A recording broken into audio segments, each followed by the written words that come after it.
যে ৯ জিলহজ ইয়াউমুল আরাফা, আরাফার দিনের আলাদা বৈশিষ্ট্য আছে। এ সম্পর্কে মুসলিম শরীফে এবং ইবনে মাজাহ শরীফ আরো বিভিন্ন কিতাবে হাদিস এসেছে। মুসলিম শরীফের ২৬৩৬ নম্বর হাদিস, ইবনে মাজাহ শরীফের ১৭৩০ নম্বর হাদিস। عن أبي قتادة رضي الله تعالى عنه أن النبي صلى الله عليه وسلم قال صيام يوم عرفة إني أحتسب على الله أن يكفر السنة التي قبل والسنة التي بعدها।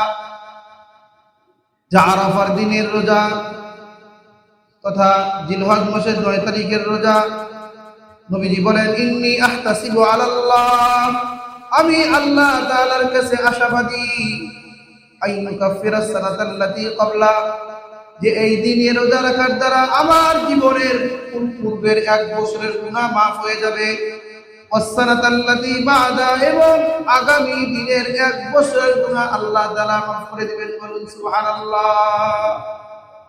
আমি এখনো ১ বছর বেঁচে থাকবো কিনা সেটা আমার কি নেই, জানা নেই।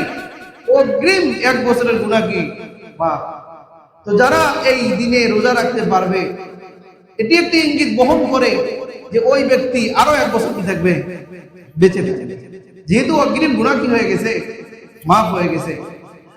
আরেকটি ব্যাখ্যা হলো যে আল্লাহ তাআলা ওই ব্যক্তিকে যেহেতু গুনাহ মাফ করে দিয়েছেন, তার মানে তাকে গুনাহ মুক্ত জীবন যাপন করার জন্য তৌফিক দিবেন, যাতে করে সে গুনাহ থেকে কি থাকতে পারে, বেঁচে থাকতে পারে। তো আমরা এই